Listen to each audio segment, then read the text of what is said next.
So welcome everybody to this session on child maltreatment statistics.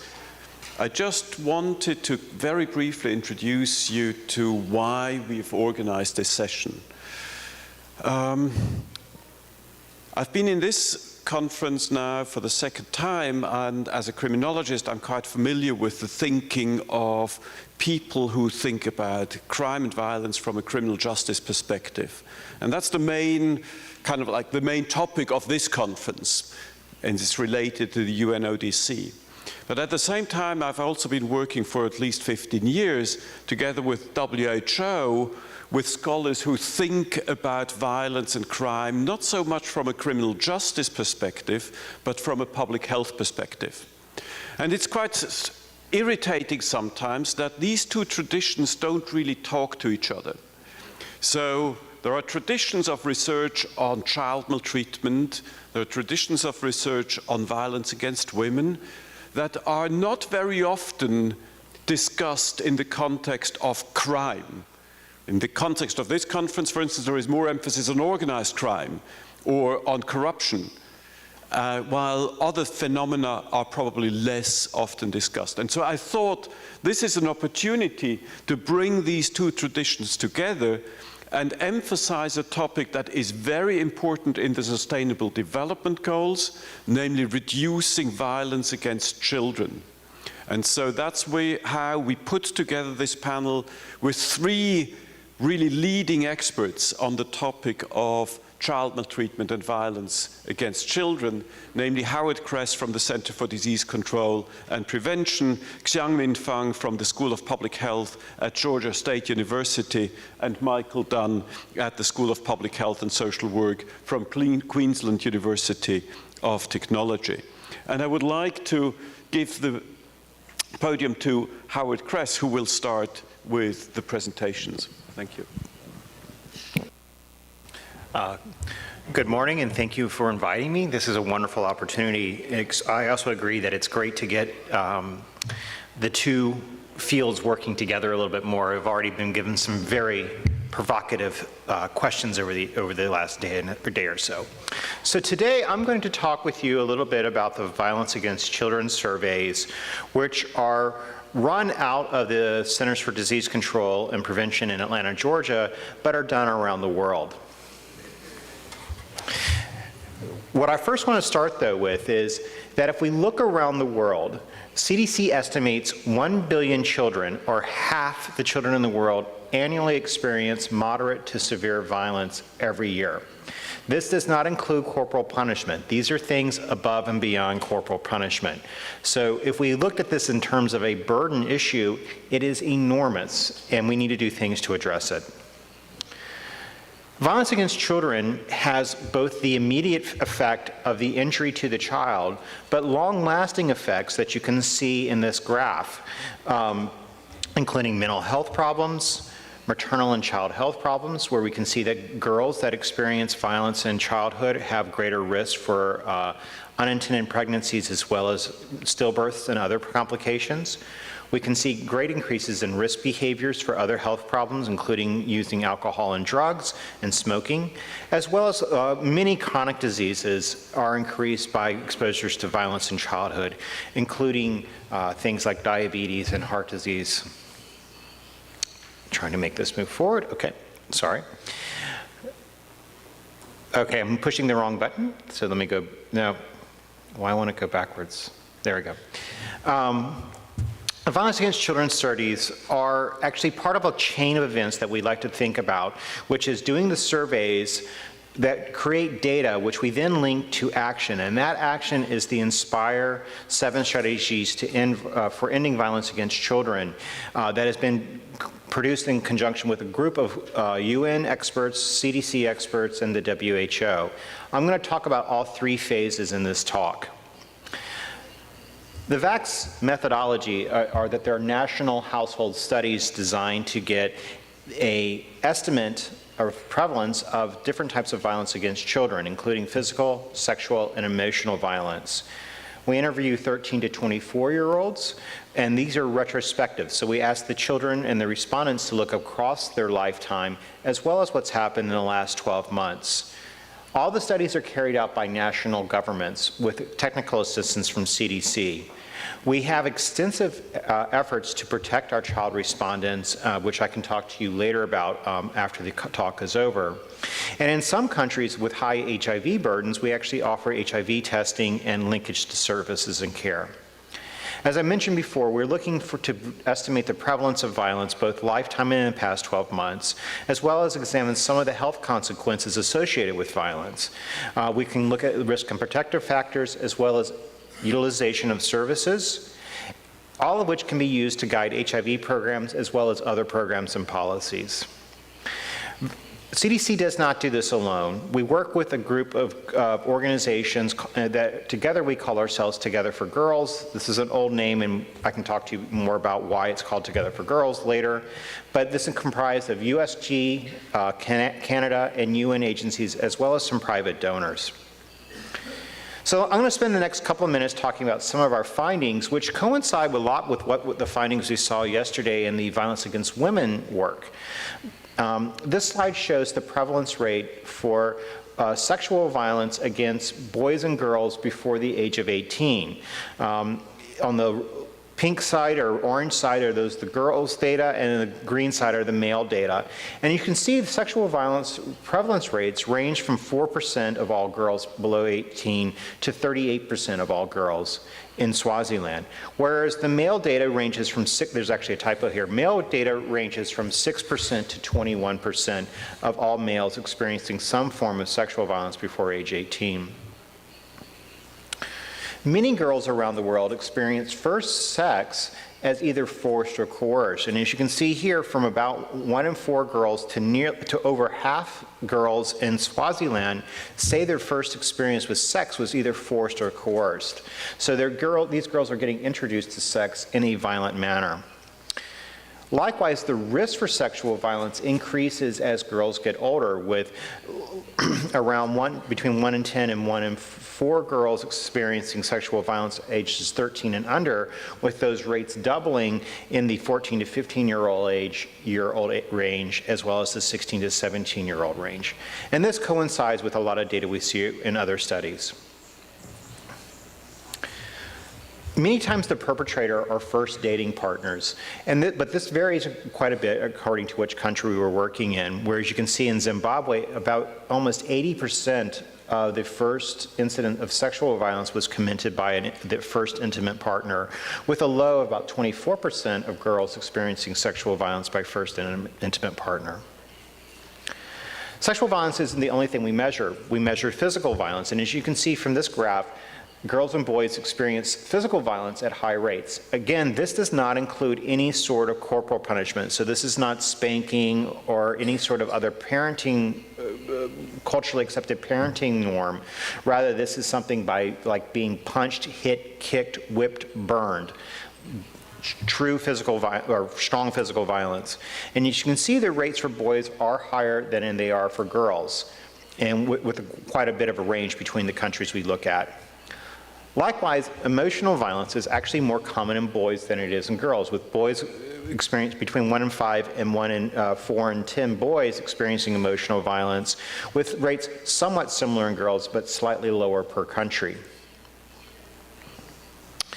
In order to handle these issues, as I mentioned before, we've worked with multiple UN agencies, US government agencies, and Together for Girls to create what we call the Inspire technical package. And these are 7 strategies for ending violence against children.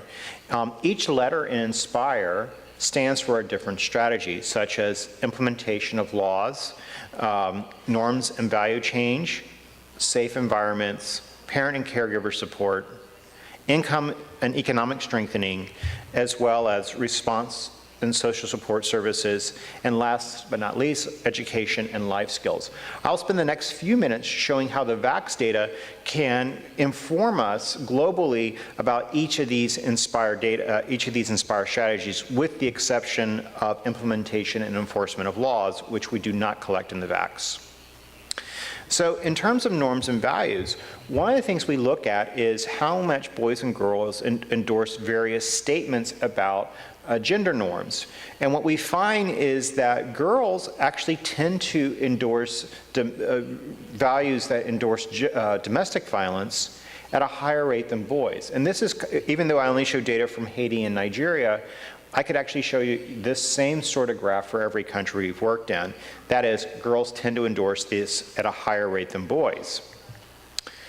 Likewise, we can look at the norms around beliefs about gender, sexuality, and partner violence. And these are really about when is it okay for men to have more sex? When is it okay for men to beat women?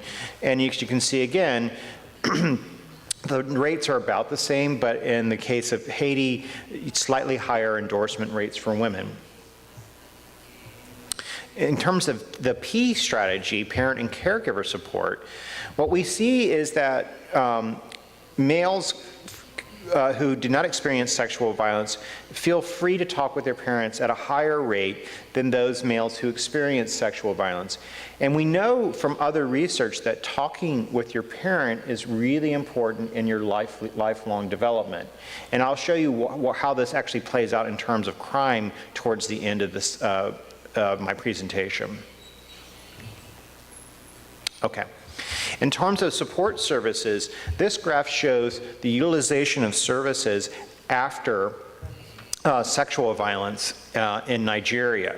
What I want to draw your attention to is this small area here, which is those who sought services after sexual violence. As you can see, 5% of girls and 4% of boys actually sought any sort of legal or social services after an act of sexual violence. This is actually really common throughout the world. Less than 10% of victims of sexual violence ever receive some sort of formal service, which means we're not doing a very good job of getting these services to the boys and girls who need it most. Okay. Education and life skills. So we can also look at the early sexual debut, and we know that, especially for girls, early sexual debut is linked with all sorts of other health and economic outcomes. And so girls that tend to engage in sex earlier in life tend to have lower economic and other social outcomes. And here you can see, this graph shows for both boys and girls, those percentages of whom engaged in early sexual activity. And you can see for girls it ranges from 7% in Zimbabwe all the way up to a high of 24% in both Cambodia and Malawi, and boys being slightly higher. Likewise, we can look at child marriage, which is marriage before the age of 18. We know that child marriage is associated with girls dropping out of school and having other life trajectories blunted and being more focused on domestic productivity. And you can see here that in both Haiti and Nigeria, more than 1 in 4 girls are married before the age of 18, with lower rates in males in both countries.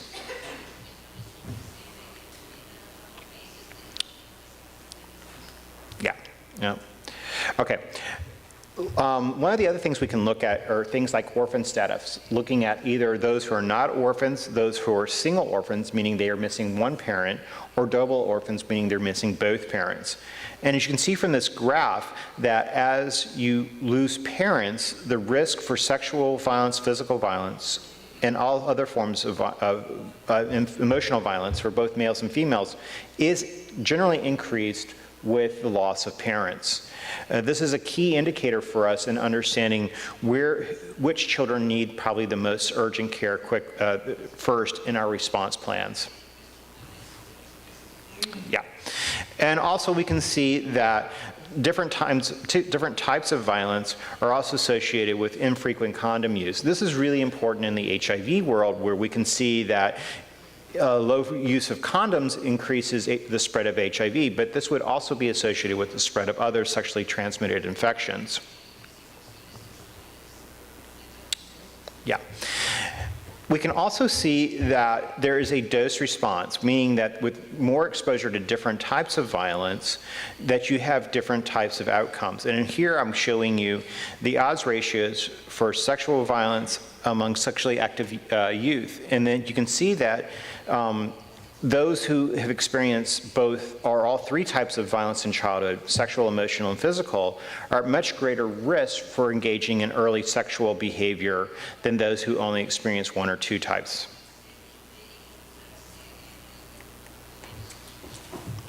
Sorry, this doesn't advance very quickly for me. All right. Come on. Yeah.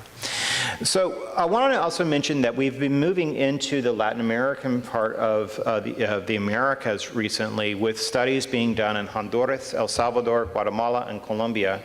We've completed data collections in both Honduras and El Salvador, and here you can see the total number of surveys we've collected. These data collection numbers represent a nationally representative sample of boys and girls aged 13 to 24 in all the countries. The reason we collected more data in Honduras is that I'll show you in a minute, but we actually oversampled some key areas.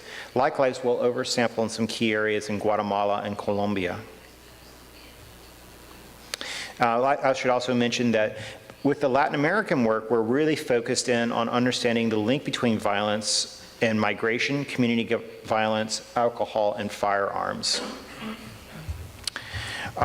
So some of the things that we can see from the Latin American data collections, I have to say that we haven't finished analyzing any of the data from Latin America. We had hoped to have that completed for this conference, but we still have a ways to go with completing these data analyses. However, we can see that with the VACs around the world, about 2% of our respondents actually get some sort of social services, whereas in the Honduras and El Salvador, those rates almost doubled in Honduras and almost doubled in El Salvador, with respondents asking for linkages to social services, which we actually see this as a good thing, but it's interesting that we have more linkage to care.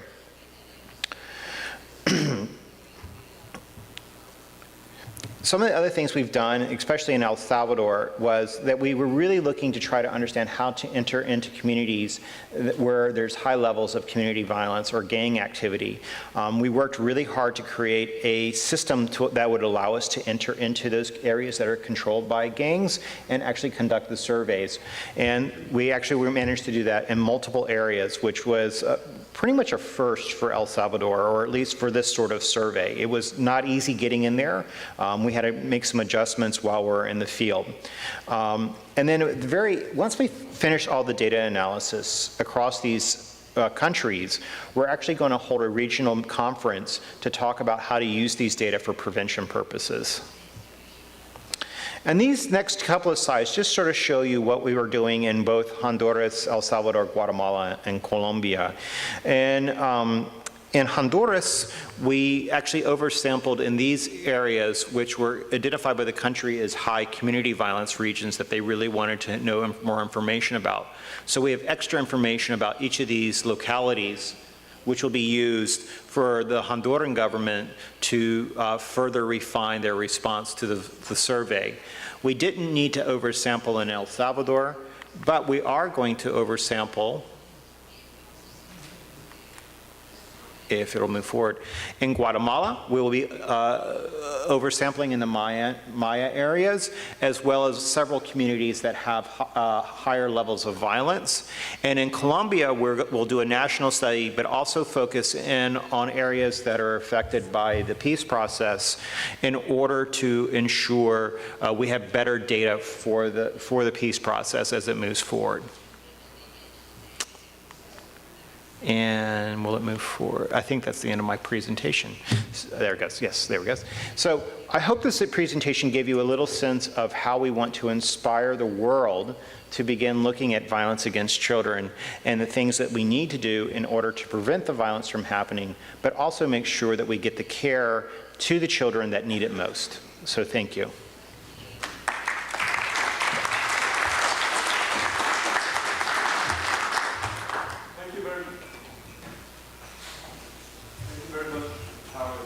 for this presentation. I now ask Xiangwing Fang to give his presentation on the burden and economic costs of violence against children. He's one of the leading experts worldwide in trying to estimate the economic burden that violence against children causes, not because economic burden is the only burden, but because it's one of the things that are important to understand when we talk to policymakers, because it gives policymakers a reason to think about better prevention and intervention. Okay. Good morning, everyone. As Dr. Chris just mentioned about the high prevalence of violence against the children, risk factors, and the consequences of violence against the children. So I'm going to go a little further to talk about the economic burden of violence against the children. So, as Dr. Kress just mentioned, violence against the children has been shown to be widely prevalent across the world.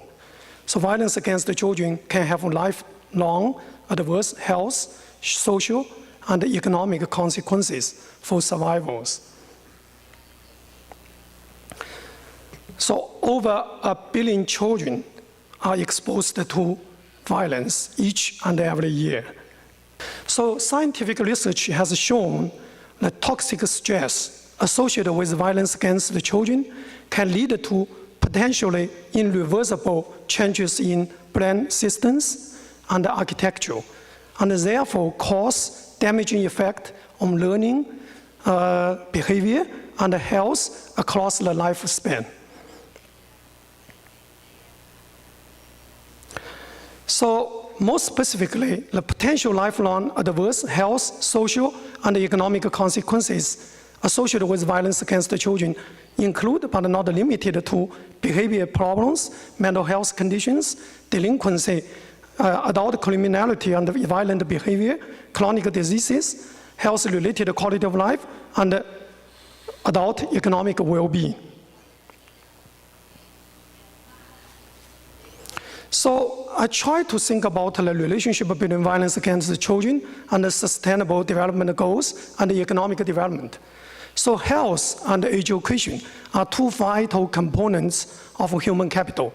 So the adverse effect of violence against the children on health and education could decrease our next generation's human capital quality significantly, and therefore affect our future economic growth and development. So the high prevalence of violence against the children and the many negative consequences kind of indicate the economic burden and cost of violence against the children to the society may be substantial. So why it's important to estimate the economic burden? So the first, it could help increase the awareness of the current severity of violence against the children. Second, could assist policymakers and government officials in prioritizing funding and develop preventive services and other programs to prevent violence against the children.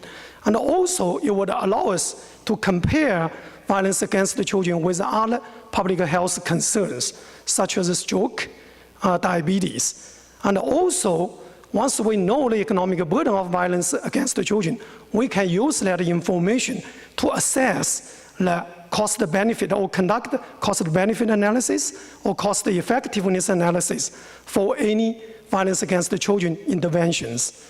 So methodologically, economic burden estimate generally take one of two perspectives, either prevalence-based or incidence-based.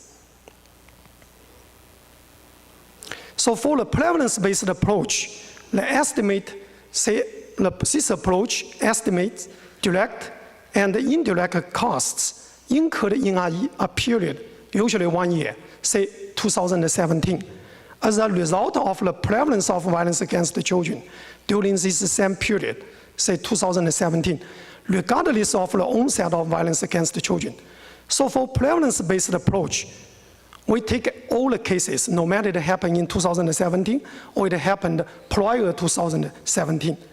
But in this prevalence-based study, with a time frame of 1 year, say 2017. Costs associated with the cases of violence against the children, including cases with the onset in 2017 or any time before the base year, would be included. But however, only costs incurred during this year, 2017, would be counted. So prevalence-based, you take all the cases, no matter they happen in 2017 or before 2017, but you only count 1 year cost. All the costs occurred in 2017. In the contrast, incidence-based approach is a little different. It represents the total lifetime costs resulting from new cases of violence against the children that occur within a set time of period, say in 2017. So incidence-based, you only take into account new cases happened in the year 2017, but you count on the lifetime cost. It's not only the cost happening in this year, the whole lifetime cost. So the incidence-based method is somewhat more useful for economic evaluation, because now once you know the lifetime burden, lifetime cost, so you can compare the lifetime cost avoided with the costs of prevention of one case of violence against the children. For example, you avoid $20,000 in the future for per case, but you only need $10,000 to prevent one case. So you can give you a sort of return on investment. So for every dollar you invested in the prevention of violence against the children, you can get at least $2 back. So I'm going to give two examples to illustrate these two measures. So the first one is the economic burden of violence against the children in the United States.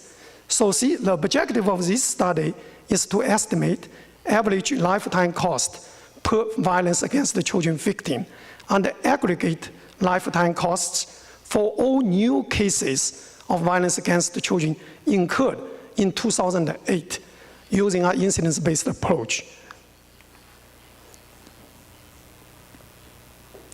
So in 2008, about 772,000 children were child maltreatment victims. Among them, about 75% had no history of prior victimization and new cases. So when we estimate the economic burden, based on the data availability, we only focus on short-term health care costs, long-term health care costs, productivity loss, child welfare costs, and criminal justice costs, and special education costs. So we will estimate the cost for each category of these costs. But I'm just going to give, due to the time limitation, I'm just going to give two examples. So for the criminal justice cost, for the juvenile arrest, we also estimated for the adult arrest. So there's a study to show the incremental effect. So it's about 27% of maltreated children have had a juvenile arrest. But compared with the only 17% of non-maltreated children have had a juvenile arrest. So the incremental effect is about 10%. So criminal justice costs per juvenile arrest was about $20,000. So the likelihood to having juvenile arrest due to the violence against the children is the increasing likelihood is 10%. For each arrest, it costs $20,000. So it's 20,000 times 10% is 2,000 per child maltreatment victims. Next slide, please. So for the short-term health care costs, so what we do is we link the history of violence against the children or child maltreatment to the individual medical claims. So once we link it to the individual medical claim, we know every year how much is spent for those children on the medical care. Now we're also using the propensity score to match a group of children which have very similar background situation, like a family situation, community situation, with those maltreated children, then compare the medical cost difference. So the annual incremental health care cost for maltreated children is about $3,184. So what we do is the median age for maltreated victims is about 6 years. So we calculate from 6 years to 17 years. The total cost in childhood is about $32,608.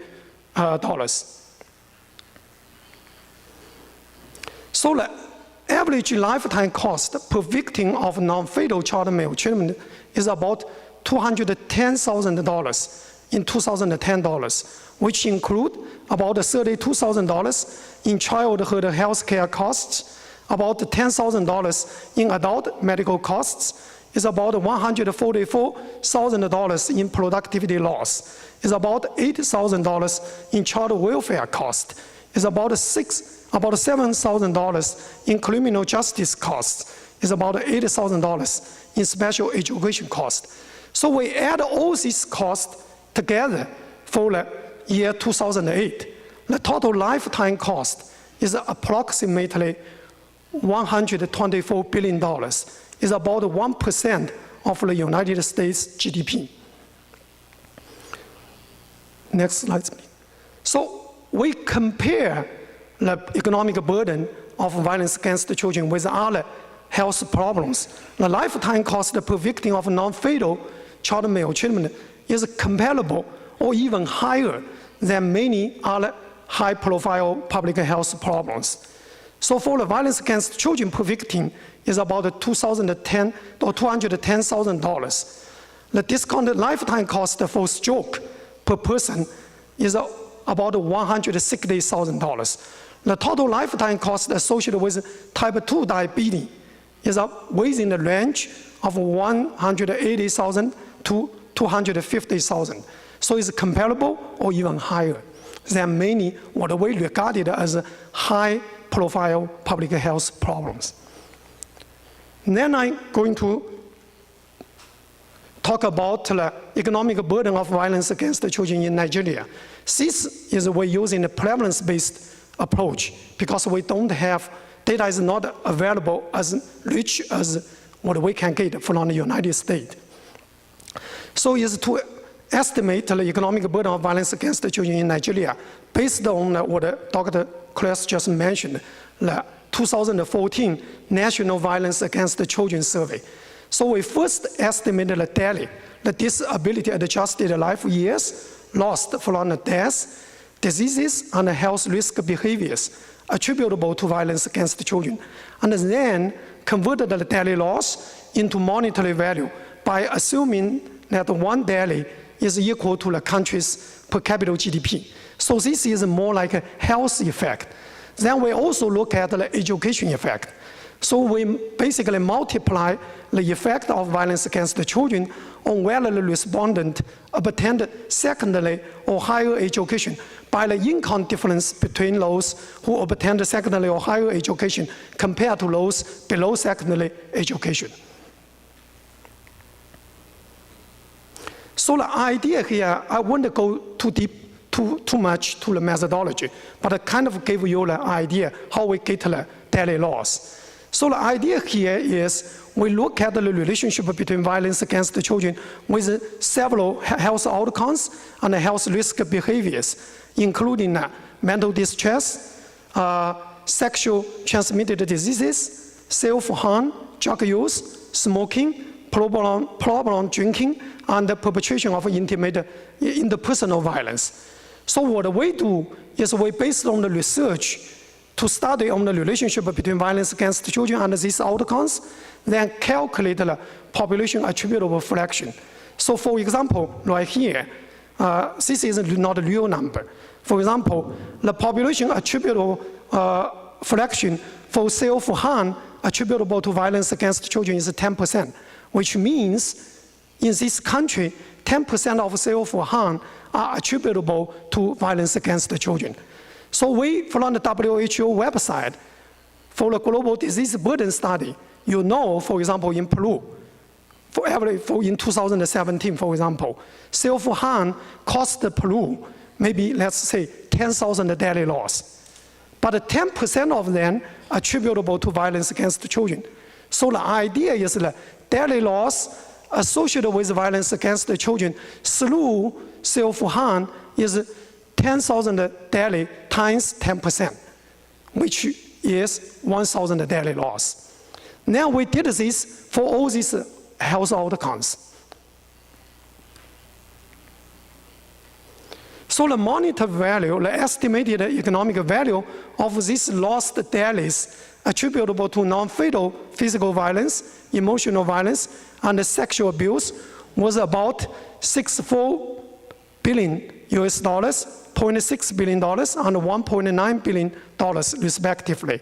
Adding up across different types of violence against the children, the estimated economic value of dailies lost to violence against the children is totaled about $9 million in 2014, which accounting for about 1.6% of Nigeria's GDP.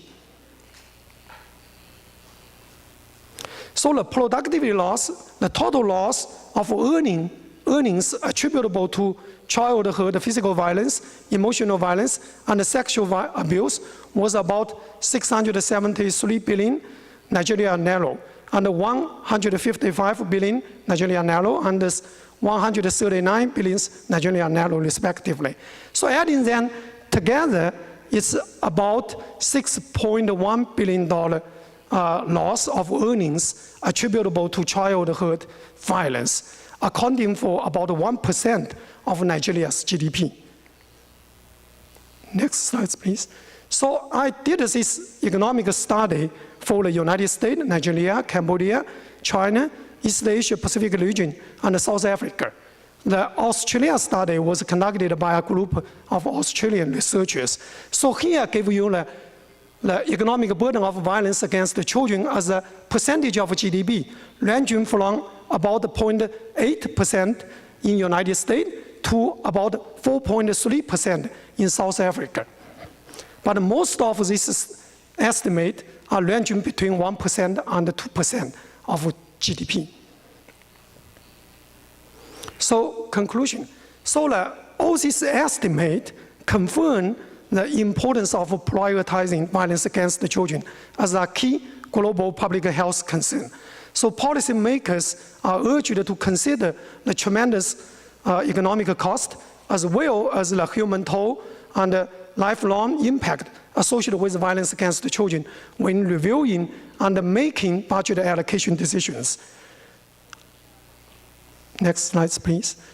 A country's future economic growth and development may unfortunately be compromised if sustained, committed support and resources to this country's child protective systems are not secured.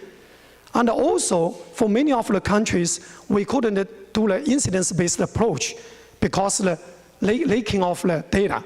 So it also underscores the need to steer resources towards prevention and to strengthening the knowledge base regarding the scale and the consequences of violence against the children. At the end, next slide, please. I would like to use a sentence from Dr. Shankov to end my talk. So one of the most powerful ways to change the world is to make it better for kids.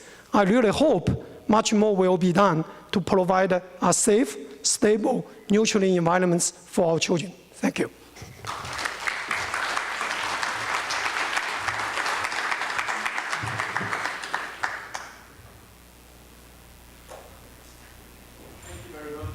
For this inspiring talk, and we will go straight on to the presentation by Michael Dunn, who will be talking about an innovative instrument to better assess change in child maltreatment in response to intervention. So this is about the area about how can we better assess when interventions are delivered to address child maltreatment, to see whether we had the intended effects of these interventions. Michael.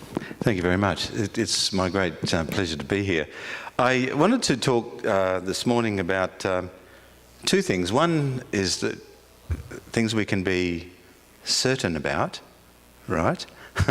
And there are two elements. The first is aspects of this field we can be certain about, which is the harm that's caused by violence against children. And secondly, it's about aspects that we are very, very uncertain about, which is how to reliably and accurately measure violence against children. It is such a complex web of phenomena.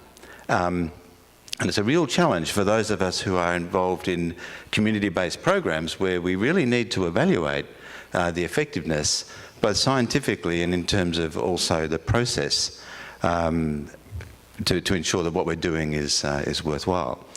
So the first, I just wanted to add a little bit to both what Howard and Jung-Ming have said. It's about the cumulative impact on lifelong health.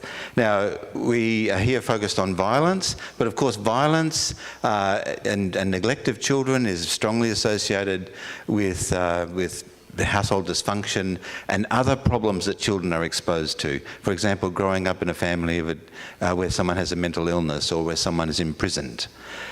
Growing up in unstable, dangerous environment, dangerous neighbourhoods. So there's the household dysfunction, also, of course, neighbourhood environmental problems. Now, so I just wanted to revisit the question about the health impacts and behavioural and social impacts of violence against children and other adversities. We know that so many problems are associated with this type of insult in childhood, and that they have long-term effects, as both Howard and Jung-Ming have mentioned. Recently, with a group in the UK at Public Health Wales and the University of Bangor, particularly Karen Hughes and Mark Bellis, we were able to draw together to learn from the best studies that have been done in this field. And so we published a systematic review of the 37 best studies of adverse childhood experiences. And you can see that they're primarily from the usual countries. 28 out of 37 were from the economically developed countries, and 9 were middle-income countries, and none were from low-income countries. Now, ultimately, in combination, they reported on data from more than 250,000 people. So we synthesised this data, and we're able to, we published this in Lancet Public Health, and I urge you, if you're interested in this field, to look at that paper. It was the first study that was able, we know that some adversity is good for children, right? It makes you resilient, it makes you stronger. But multiple, repeated, chronic adversity is not. And we wanted to, so we were able, with these 37 studies, to compare adults who said that they had 4 or more serious adversities, and we looked at adults who reported none. Now, what was novel about this approach is because so many health problems are associated with adversity, we wanted to ascertain where is there weak evidence, or the evidence is not strong, and where is it's moderate and mild, and moderate and very strong. So we found, out of 23 different health conditions, 23 different serious chronic disease conditions or risk behaviours for health, we found that there were only 3 conditions, obesity, diabetes and low levels of physical activity, which were weakly associated. Now, as Howard mentioned, diabetes is associated with childhood abuse and childhood adversity. The fact that the odds ratio is, that the risk is increased by maybe 50% from multiple adversity suggests that, well, it's a mild effect, but with such a high prevalence in a population, the public health impact is large. Now, so, and this is the conventional way of presenting. I will not go through 23 forest plots, but this is a situation where we have physical activity, and you can see that all of the different studies, each line is a study, and all of those studies, the estimates for the odds ratio hover around 1, which means that there's a small effect. It's statistically significant, but very small. What factors are moderately associated? Well, cardiovascular disease, ever having cardiovascular disease, heavy alcohol use, adult smoking, any cancer, liver digestive diseases, and respiratory diseases. Sorry. And you can see there's forest plots there. Most compelling, I think, is this plot of 22 studies of smoking. And you can see that all of them were associated with adversity. Now, where were the strong associations? Well, this is where you have a triple odds ratio of between 3 and 7, very strong associations, and teenage pregnancy, early initiation of sexual activity, having multiple sexual partners, particularly at a young age, having a sexually transmitted infection, anxiety, depression, and illicit drug use were all strongly associated with multiple adversity. Okay, very strong. Germane to this conference, the strongest associations were with violence, victimization. Having adversity as a child increased your risk of being a victim as an adult and being a perpetrator. Very strong associations. Odds ratios greater than 7. There is definitely strong evidence linking criminality, violent criminality, and childhood adversity. And especially problematic illicit drug use, and in particular suicide attempts. They're so strongly, I'm sorry about this. So we have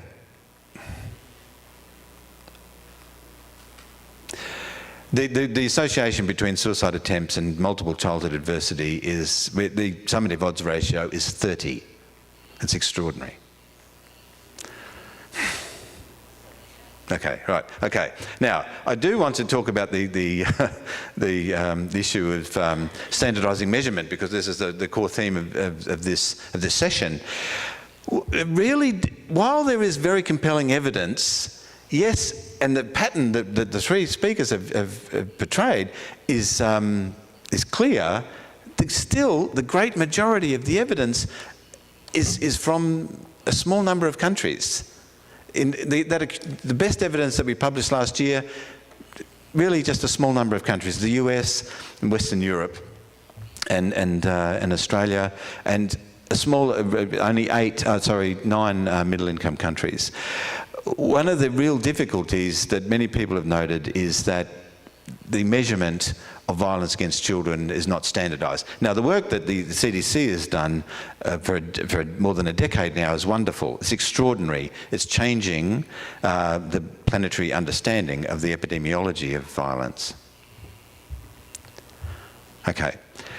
One project which complements that type of work is called the ICAST. It's the ISPACAN, the International Society for Prevention of Child Abuse and Neglect project. And we developed a set of tools which were primarily informed by the experiences of people in low and middle income countries. So we sought to, we started with a blank slate, and we used conferences and then other networks to contact experts from throughout the world and ask them, if you were going to interview people about violence in children, and parents and children, about violence in their lives, what questions should we ask? And so we interviewed, through Delphi process, 123 experts, primarily from low and middle income countries. All of them had published internationally research. There were a group of clinicians, there were epidemiologists, there were social scientists and health service and social service leaders. And they were from all around the world. You can see many in Africa, throughout Europe, the US, and even in the planet Central, where they're looking at now. So, and we talked with a lot of young people, and this was the first focus group. I was fortunate to do that in Nairobi in 2006, and I still remember them very well, where we asked children what should be asked. Now, you can read about this work. The WHO has reviewed this instrument as well as other instruments. We essentially have a suite of 3 instruments. One for parents, where we ask parents about their behaviour toward their child, where we ask children up to the age of 18 about what's happened to them ever or in the past year, and where we ask young adults, mostly between the age of 18 and 24, about what's happened to them retrospectively in their life. They're recently children, so what they tell us is fairly contemporary. And we ask about physical abuse, emotional abuse, neglect, emotional neglect and physical neglect, and also exposure to domestic violence. Now, sorry. Right. So there's been really global application. We're very happy that over the past decade or so, we published in 2009 these tools, and they've been translated now into more than 20 languages and used in surveys in these countries. And so we are contributing some useful information to the global understanding of violence against children. And there's some papers that we published. I put this sort of almost sepia-toned in an ancient picture of the group that commenced this, and particularly Des Runyon, who's now at the Kempe Center at the University of Colorado, who led this, that we started this effort, while we hope effective over a decade, was done without a concentration of investment. It was very, very small. It was done mainly by asking favours and connecting with networks. And it says something about the need, really, now in the SDG period, to get serious about understanding how to measure and intervene in violence. I want to conclude by talking about something we've done and just published last week, which was really a first attempt to adapt the ICAST tools to measure change over time in response to intervention. This project was being led by Franziska Meink and Lucy Kluwer from the University of Oxford, and some colleagues in South Africa and in Australia. And we developed a new tool called the ICAST trial. And it's about measuring change in child abuse, especially where there's a community intervention. So our purpose is to assess change over time, and really it was addressing, when we started this process, a lack of any instruments that had been developed in low and middle income countries that were freely available and therefore applicable in low resource environments, and which were directly informed by multicultural experiences. This is not an adaptation from an Australian produced scale. This was genuinely adapted from middle income and low income countries. We applied it to the Sinavuyu teen intervention, which is based in the Eastern Cape in South Africa. It was just one example of parenting for lifelong health. And again, this is a massive movement, parenting for lifelong health. So far, 152,000 families up to 2017 had been involved in some initiatives, particularly in low and middle income countries. We did quantitative work at the beginning. We did a pilot intervention, a pilot trial, where we just did pre-test and post-test, and we had it, of course, translated in Xhosa, and were able to look at the suitability of this tool. We then did qualitative work where we interviewed 20 adolescents in depth and 20 parents and 20 caregivers, and asked them to seriously critique our tool, to tell us what was wrong with it, to tell us what we missed, what was whether we emphasised too much on emotional violence or not enough on sexual. And we got critique on the way in which we asked them to answer the questions, the response options. We did a psychometric assessment in a randomised clinical trial where we did a full validation, and this is published very recently, where we, well, I'll just show you some of the characteristics of that and as I conclude this talk. Right. So this is what the tool looks like, and again, you can just easily find this.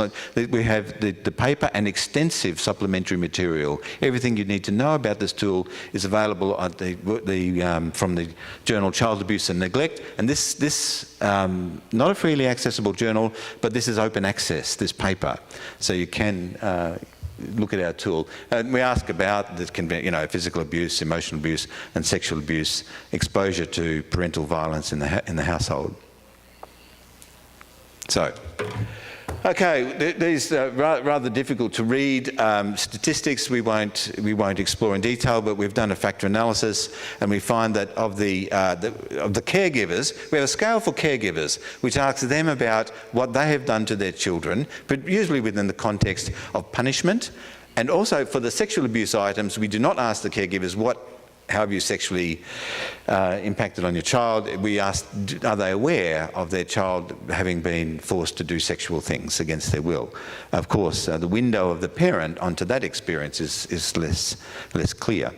But anyway, we had a very good factor structure. There are 4 items. The factor structure of the adolescent version has 6 factors, which includes sexual harassment, not only molestation and attempted rape, but also sexual harassment and witnessing domestic violence. We could not really ask parents about their child's sexual harassment, and of course we asked the child about what happened between their caregivers in their home.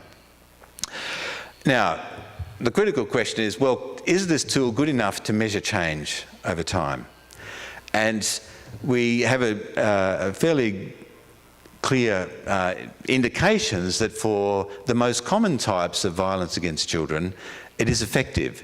And so in the randomised trial, we had 500 we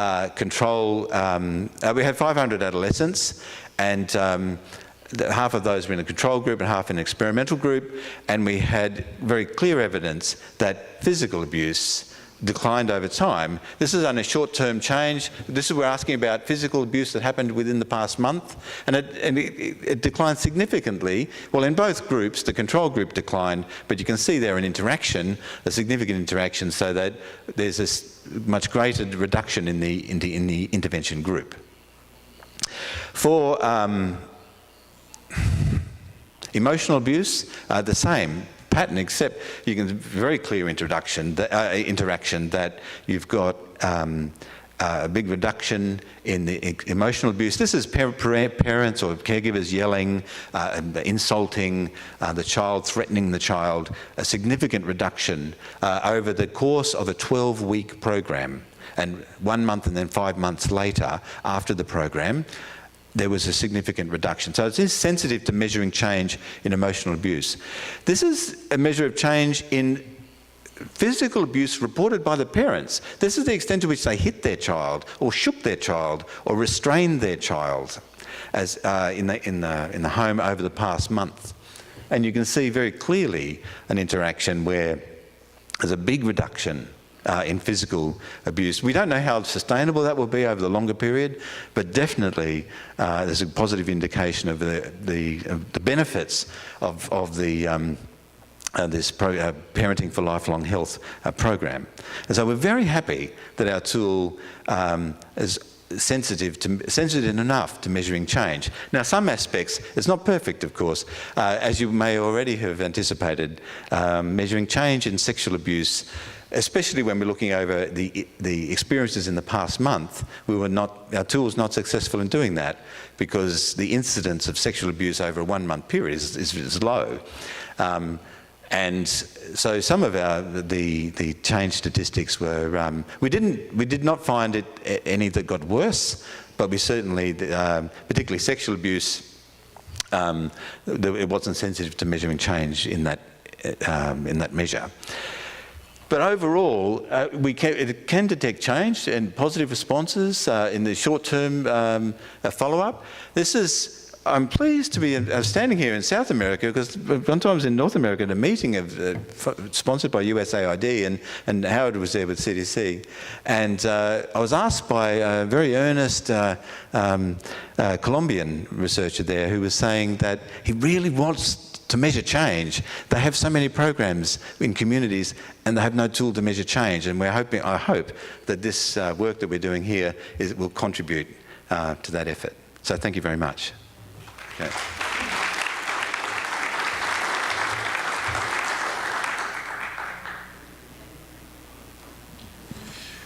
Thank you very much, Michael. And thank you all for your contributions. We have two questions now, and there is one more coming in, and I'm using my best translation skills to translate the questions because they're both in Spanish.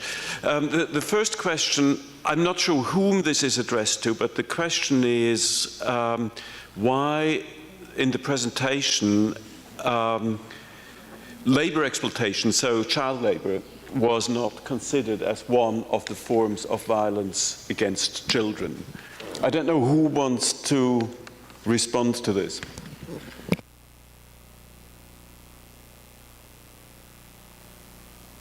It is. Yep, there it is. It's a good question. So in the VACs, we actually do have something on whether kids are engaged in what types of labor they're engaged in. We haven't directly analyzed that much, but we could go back and take a look at that.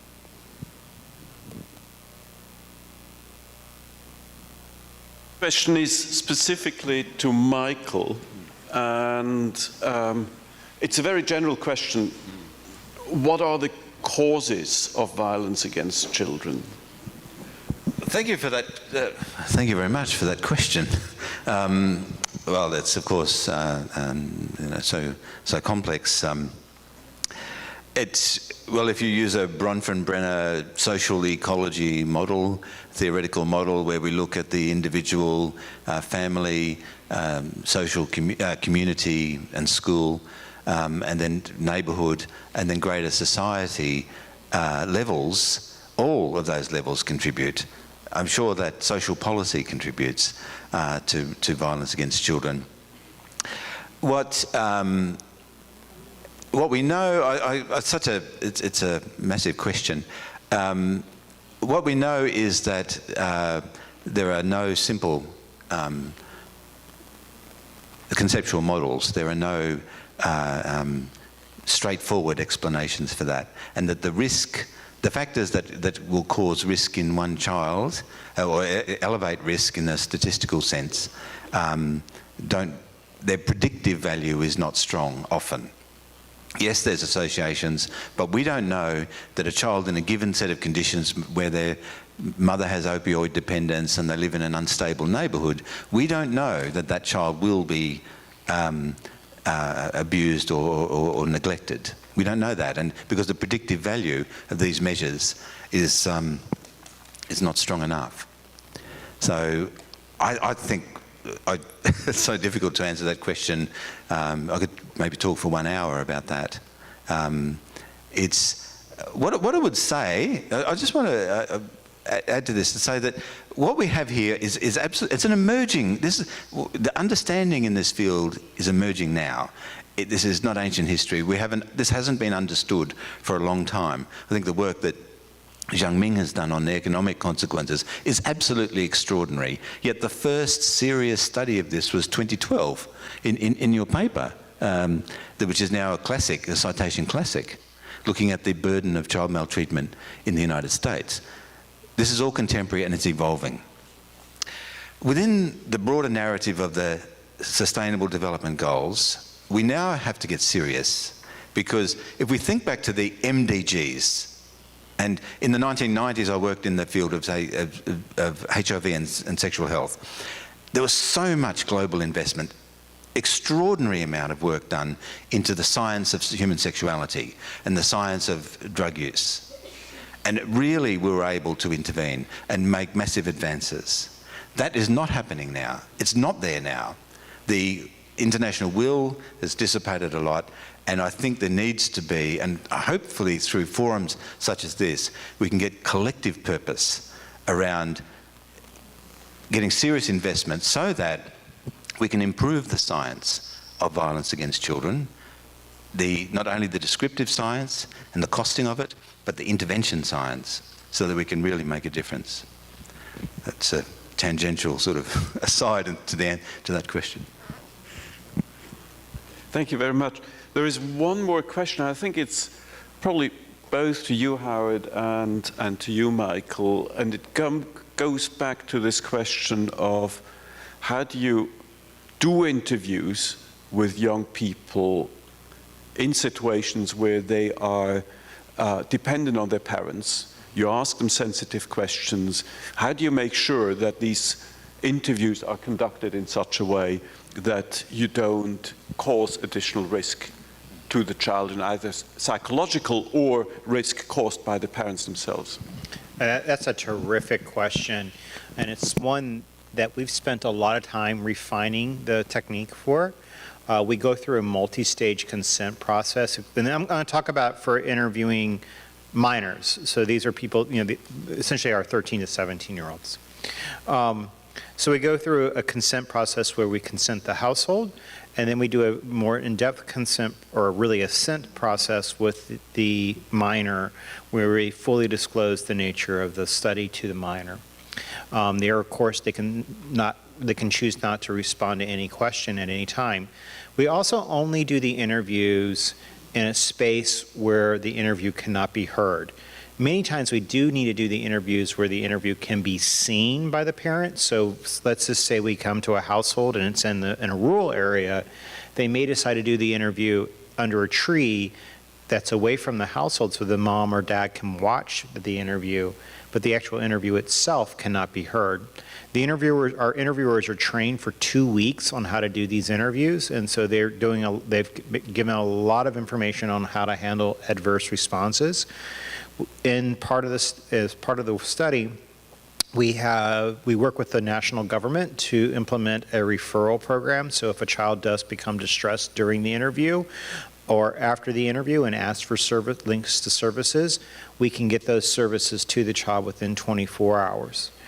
We also include, on every respondent gets a list of all the social services and health services in the region, and we will point out to them which ones are about childhood violence. So we do a lot of things to try to keep the interview really between the interviewer and the respondent. We collect no personal identifying information. We could never go back to a household. We don't collect that information. One last thing is just sort of extra to this. At the end of the study, we do ask the respondents how useful the study was to them, and do they think it would be useful for others to do it. And around 90% of our respondents across all countries say the study was very useful to them, that even though it may have been hard to recall those incidents, they were glad to have recalled them and then get the linked care that they needed. So it's a really important question, and we spend a lot of time around it.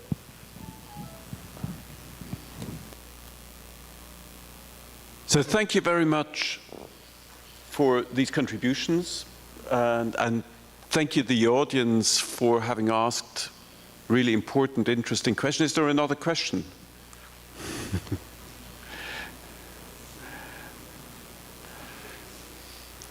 Thank you.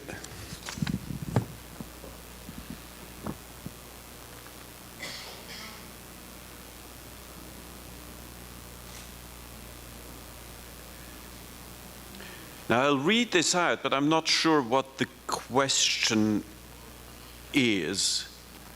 So the text says, the ICAST program, so it relates to the ICAST program, has worked in the jungle with children that live on violence. And I'm not entirely sure what the question is, but maybe you can just explain a little bit more what the context was of the ICAST intervention, where it was delivered, and what the background of the families were that were included in the study. Okay, yeah. So that's a study. This is the study in South Africa. These were families in high risk. high-risk neighbourhoods, high-risk environments, mostly low socioeconomic status, in a high-violence area. So this was not a representative, say, sample from a South African population. And the purpose of why it was trialled there, of course, is because the intervention was it's most useful to put the Parenting for Lifelong Health intervention in that context, because the opportunity to make a difference is there.